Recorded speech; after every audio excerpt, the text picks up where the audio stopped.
నాగర్ కర్నూలు జిల్లా దోమలపెంట దగ్గర ఎస్ఎల్బీసీ టన్నెల్లో 35వ రోజు రెస్క్యూ ఆపరేషన్ కొనసాగుతోంది. టన్నెల్లో మరో ప్రాంతాన్ని కేరళ కాడ్వర్ డాగ్స్ గుర్తించాయి. జాగిలాలు గుర్తించిన ప్రదేశాల్లో తవ్వకాలు చేపట్టిన సిబ్బంది భారీ మోటార్స్తో బురద నీటిని బయటకు పంపుతున్నారు. ఇప్పటి వరకు 2 మృతదేహాలు వెలికి తీయగా మిగతా 6 కోసం సర్చింగ్ కొనసాగుతోంది. 3 షిఫ్టుల్లో 600 మందితో రెస్క్యూ ఆపరేషన్ చేపడుతున్నారు అధికారులు. మరోవైపు టీబీఎం మిషన్ను దక్షిణ మధ్య రైల్వే సిబ్బంది గ్యాస్ కట్టర్లతో కట్ చేస్తున్నారు. ఇక ఇవాల్టి రెస్క్యూ ఆపరేషన్ కు సంబంధించి డీటెయిల్స్ మనకు నరేంద్రాచారి అందిస్తారు. నరేంద్రాచారి,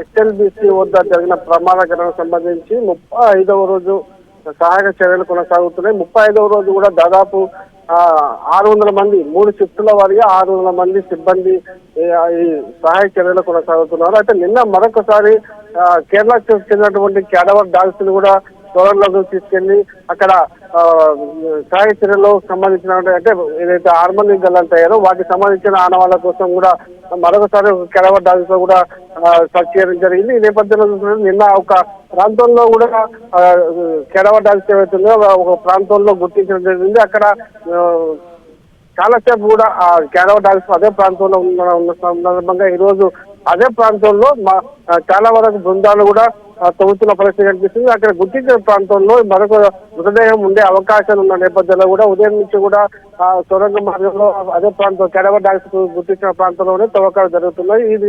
ఇదే కనుక మరో 4 మీటర్లు కనుక మట్టి తొలగిస్తే అక్కడ ఉన్నటువంటి ఇతరాల కింద ఎవరైనా వెలుగుచ్చే అవకాశాలు కనిపిస్తున్నాయి. ఇప్పటికే ఇద్దరిని ఈ నెల 9న ఒకరి మృతదేహం, అలాగే 25వ తారీఖున ఇద్దరి మృతదేహాలు కూడా వెలికి తీసిన పరిస్థితి కనిపిస్తుంది. మిగతా 6 మంది కోసం ఇంకా సర్చింగ్ మాత్రం కూడా 35వ రోజు చేరుకున్నప్పటికీ నిరంతరంగా 600 మంది సిబ్బంది పూర్తి స్థాయిలో అక్కడ సహాయక చర్యలో పాల్గొంటున్నప్పటికీ మిగతా 6 మందికి ఆచూకీ మాత్రం ఇప్పుడు లభించలేదు. ఈ రోజు సాయంత్రం వరకు కూడా అయితే క్యాడవర్ డాగ్స్ చూసే ప్రదేశంలో 4 మీటర్లు తవ్వితే కనుక అక్కడ ప్రాంతంలో ఏమైనా వెలుగు చూసే అవకాశాలు కనిపిస్తుంది. ఆ నేపథ్యంలో కూడా బృందాలన్నీ కూడా పూర్తి స్థాయిలో ఆ ప్రాంతంలో తవ్వకాలు కొనసాగిస్తున్నారు. మరోపక్క చూస్తే టీబీఎం మిషన్ కూడా దక్షిణ మధ్య రైల్వే సిబ్బంది కూడా ఆ మిషన్ చక్రాలు కూడా గ్యాస్ కట్టర్తో కట్ చేస్తున్న పరిస్థితి కనిపిస్తుంది. ఇది కనుక పూర్తి అయితే మరింత ముందుకు సాగే అవకాశాలు కనిపిస్తున్నాయి. సీఎం రేవంత్ రెడ్డి చెప్పిన నేపథ్యంలో ఎట్టి పరిస్థితుల్లో కూడా సహాయక చర్యలు ఆపకుండా నిరంతరంగా కొనసాగించాలి. ఎట్టి పరిస్థితుల్లో కూడా గల్లంటే 6 మంది ఆచూకీ తీసుకురావాలని చెప్పేసి